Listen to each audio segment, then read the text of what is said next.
There's a particular kind of film that does not simply entertain its audience, but genuinely alters something in them, leaving a mark that no amount of time fully erases.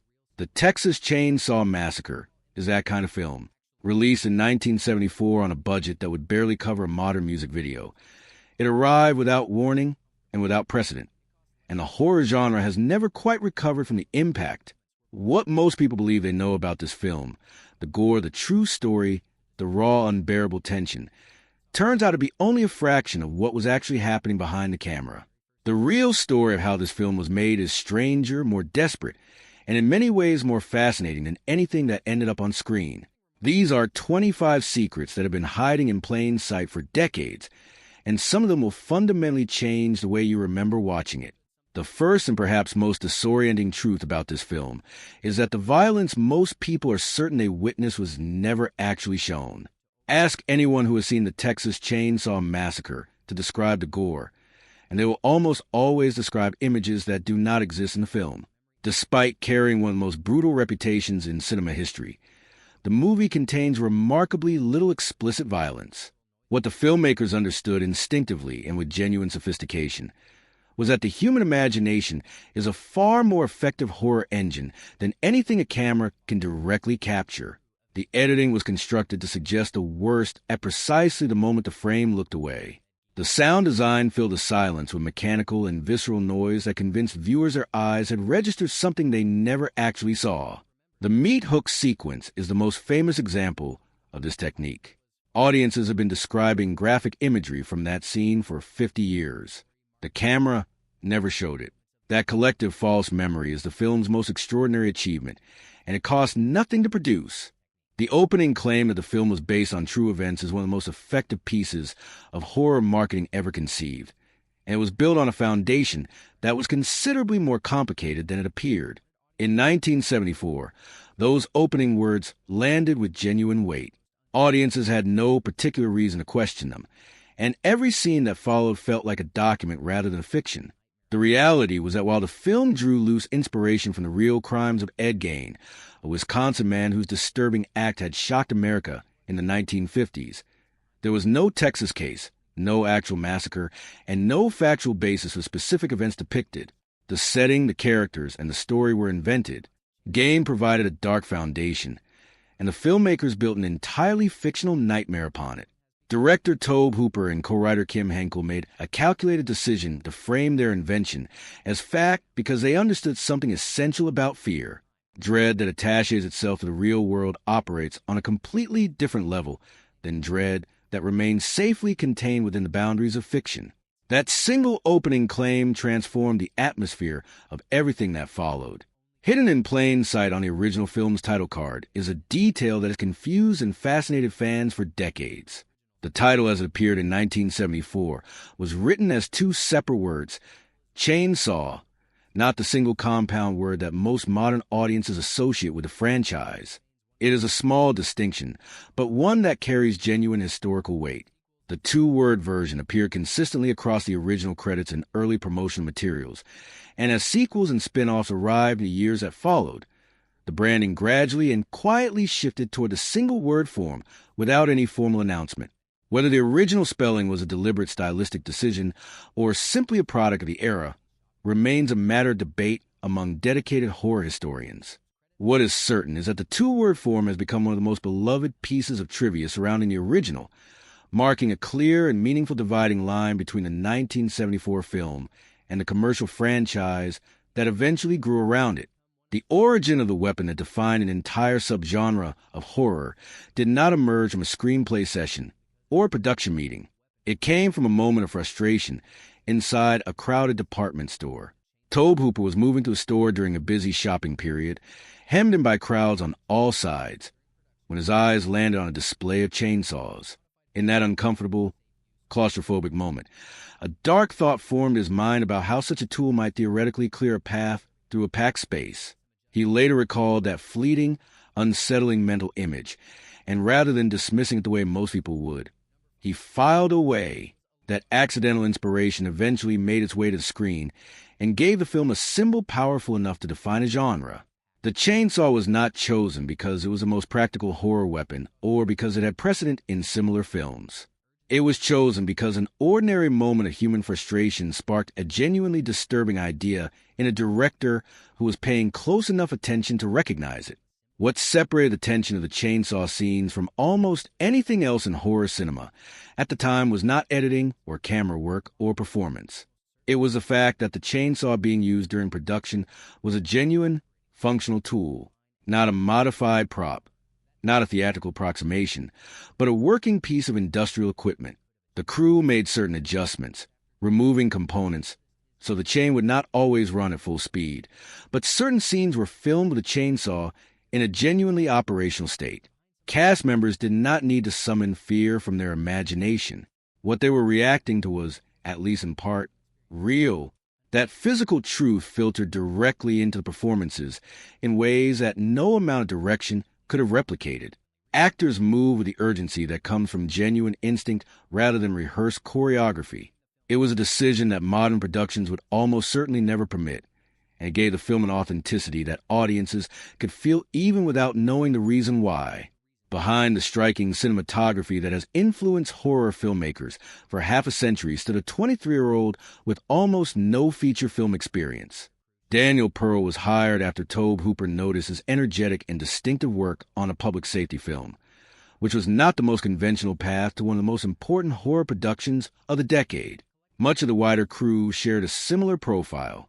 Students and young filmmakers from Texas made up a significant portion of the production team, many of them working on a feature for the very first time. The atmosphere on set was less that of a polished professional production and more of a group of passionate, underprepared young people attempting to figure things out as they went. That collective inexperience turned out to be one of the film's most valuable assets. Lacking the habits and formulas of seasoned professionals, the crew approached every problem with a raw creative energy that produced choices no experienced cinematographer would have made by the book. The unconventional framing, the handheld tension, the unpredictable visual rhythm that defined the film's look were not the products of technical mastery. They were the products of youth, urgency, and instinct. What many viewers have always assumed was a deliberate artistic choice was actually born from financial necessity. The production could not afford high-quality film stock, so the crew shot on cheaper, less light-sensitive material.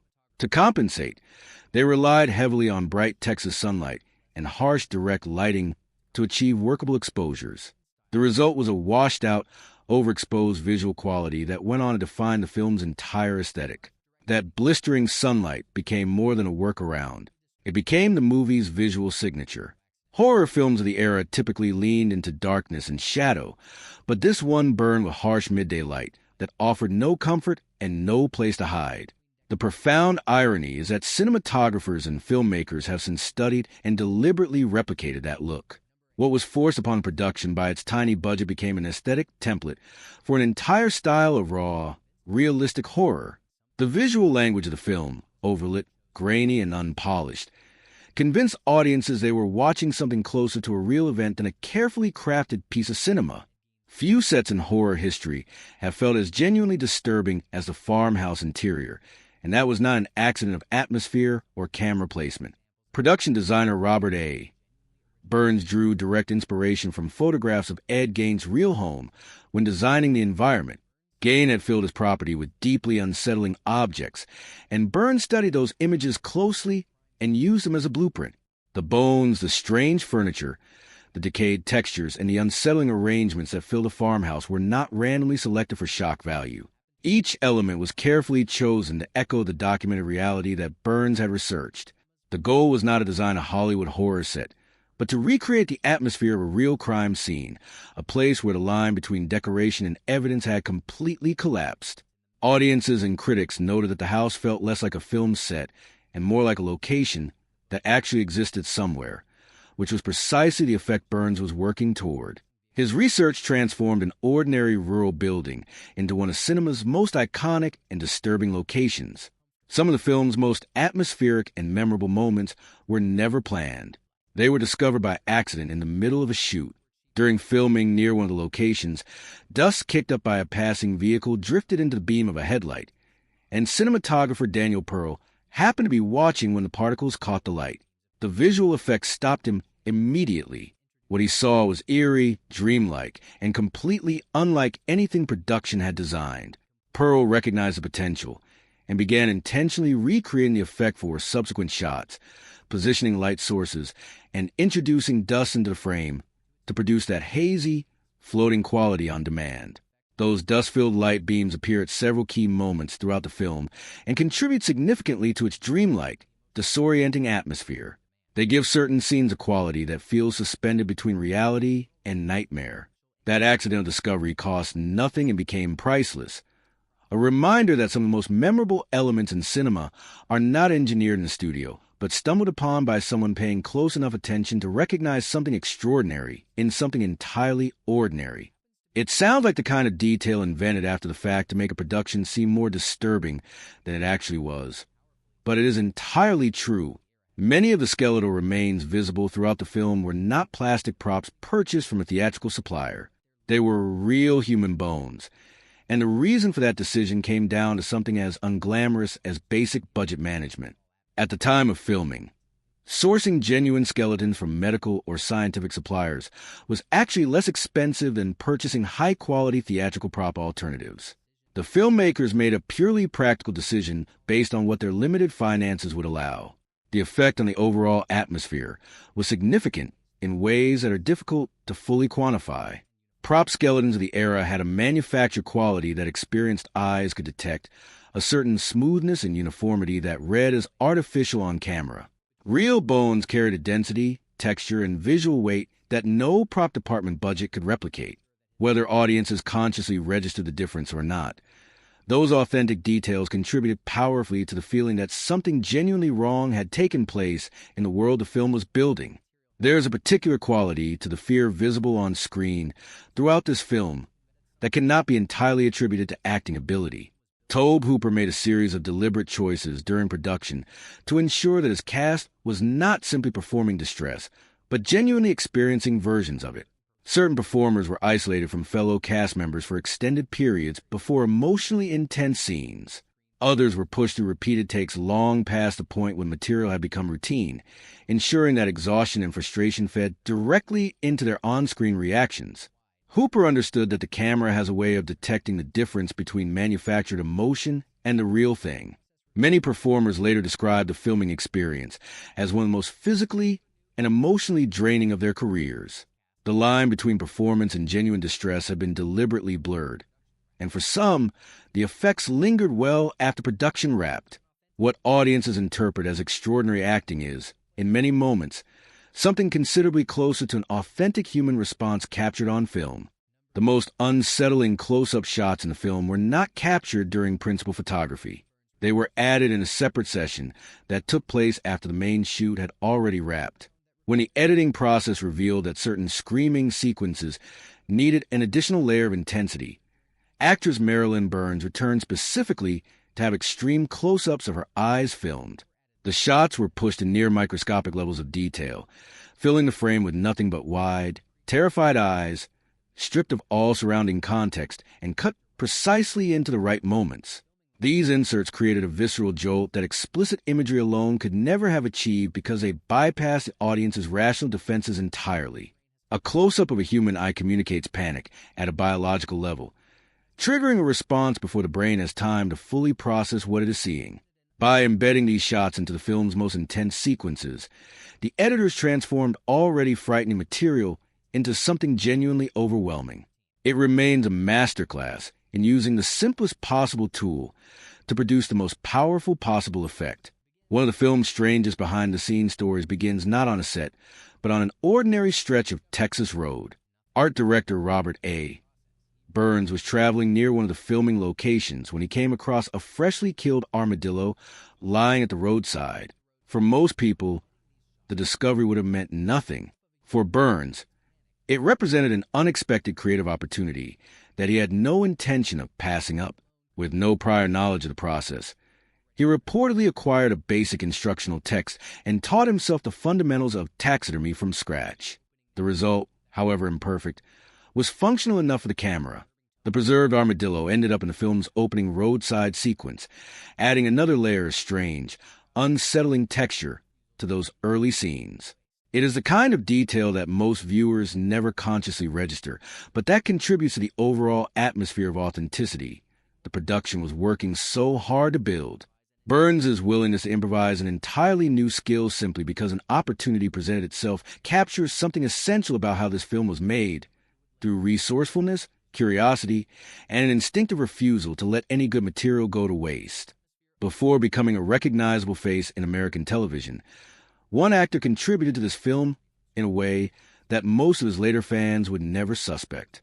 The iconic opening narration, that calm and authoritative voice that sets the film's disturbing tone before a single image has appeared, was recorded early in career John Larroquette, who would later become widely known for his role in Night Court. Larroquette agreed to record the voiceover as a personal favor to the filmmakers rather than through any formal professional arrangement. The production, already stretched thin financially, was not in a position to offer standard industry compensation, and what he reportedly received instead of traditional fee has become one of the most frequently repeated legends in horror film history. The narration itself became one of the film's most enduring elements. That opening voice, measured, matter-of-fact, and utterly convincing, was central to selling the film's claim of authenticity to audiences who had no reason to question it. Larroquette would go on to win 4 consecutive Emmy Awards for an entirely different kind of performance, but his most enduring contribution to cinema may well be those opening 60 seconds of carefully delivered fiction. The film did not arrive in the world through the machinery of a major studio release or a polished Hollywood premiere. Its first public screening took place in Austin, Texas, in front of an audience that had no framework for what they were about to experience. Early viewers were genuinely shaken. Many had never encountered a horror film so stripped of conventional genre signals, no gothic atmosphere, no musical cues offering reassurance, no comfortable distance between the viewer and what was unfolding on screen. Word spread quickly through Austin, and that organic person-to-person momentum became the film's first and most effective marketing tool. Those early screenings built a foundation of genuine audience response that preceded any critical coverage or formal national distribution. By the time the film moved toward a wider release, it already carried a reputation built entirely on the reactions of real people who had sat in a darkened theater and been genuinely disturbed. That grassroots energy proved impossible to manufacture and impossible to ignore. Finding a distribution company willing to put its name on the film proved to be a challenge that nearly derailed its release entirely. The content was so raw and so far outside what mainstream distributors were prepared to handle that the filmmakers spent considerable time being turned away before a deal was finally struck. The company that eventually agreed to take the film to national audiences was Bryanson Distributing Company, and while the arrangement appeared to solve the filmmakers' most pressing problem, the situation beneath the surface was considerably more troubling. The company's ownership was rumored to have connections to organized crime, and despite the film becoming a genuine commercial success, the financial returns to the people who had actually made it were deeply disappointing. Contractual arrangements left Hooper and his collaborators with a fraction of what the film's performance should have earned them.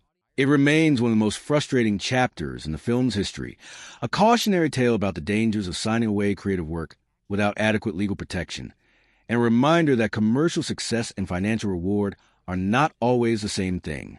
Nothing about the film's critical reception in 1974 suggested it would one day be considered a landmark of American cinema.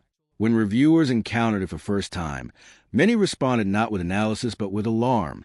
Some writers accused it of being actively harmful, a piece of work with no artistic merit, and genuine potential to damage its audience.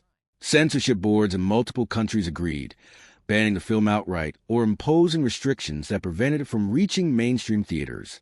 In Britain, it remained largely inaccessible through official channels for years. What the critics and censors failed to anticipate was the effect their outrage would have on public curiosity. Each condemnation functioned as an advertisement. Every ban made the film more desirable to the audiences it was meant to be kept from.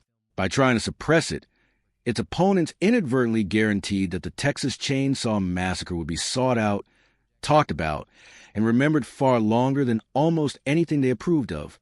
For decades, the film existed in strange legal limbo across various parts of the world, present enough to be infamous and restricted enough to remain just out of reach through official channels. The censorship battles that had begun in 1974 dragged on long past the point where any of the arguments against the film retained serious cultural weight. The reversals, when they finally came, arrived gradually rather than all at once, as different countries reconsidered their positions at different times for different reasons. Changing social attitudes, evolving definitions of harmful content, and a growing critical consensus that the film deserved serious engagement rather than institutional suppression all contributed to a slow and quiet reclassification. Each reversal represented an admission that the original bans had said more about the anxieties of their moment than about the film itself. The Texas Chain Saw Massacre had simply outlasted every attempt to contain it, and the institutions that had once condemned it were left with no credible alternative but to acknowledge what audiences had recognized long before they did. Horror cinema has always understood the power of music to manipulate an audience, but few productions have approached the question of what music even is with quite the same radical freedom as this one. The composers tasked with creating the film's sonic atmosphere made a fundamental decision early in the process.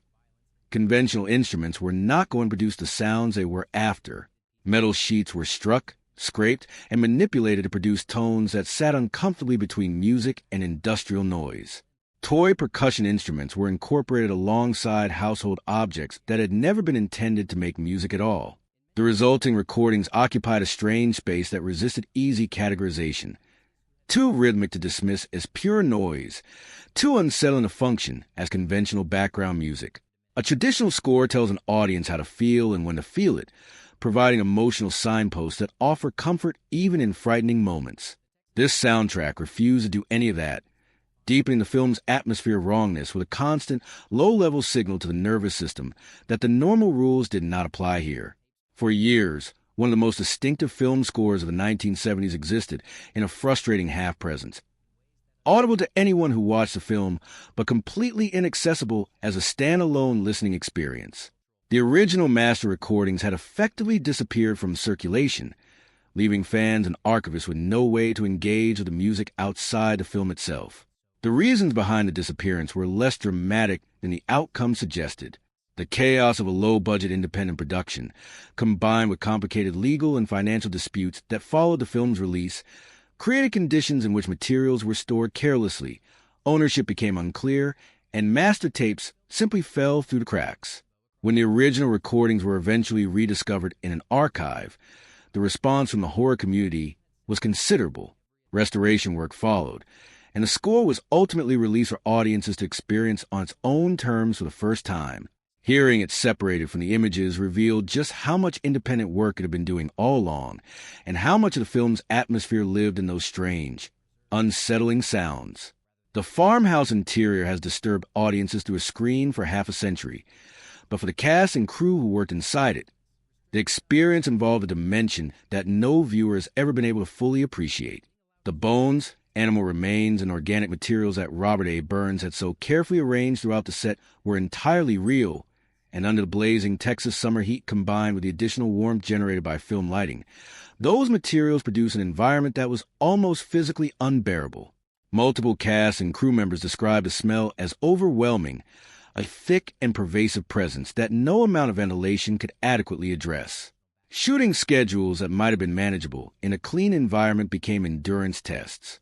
The discomfort was visible on the faces of performers in ways that direction alone could not have achieved, and the sweat, the visible strain, and the raw physical reality of people pushed past comfortable limits all read as authentic on camera, because they were authentic. Few sets in cinema history have contributed so much to a film's atmosphere, simply by being genuinely awful to inhabit. Few films from the 1970s have inspired the kind of dedicated real-world pilgrimages that this one continues to generate. The locations used during production were ordinary Texas properties chosen for practical reasons, availability, cost, and visual suitability, with no expectation that they would one day become destinations for visitors traveling specifically to stand where a film crew had once stood. The farmhouse that served as a film's central location was eventually relocated from its original site and converted into a functioning restaurant and tourist attraction. The gas station that appears in the film underwent a similar process, restored and developed into a horror-themed attraction drawing visitors from across the country and beyond. There is something genuinely striking about the fact that buildings chosen entirely for budget reasons have outlasted almost every other physical element of the production. The film equipment is long gone.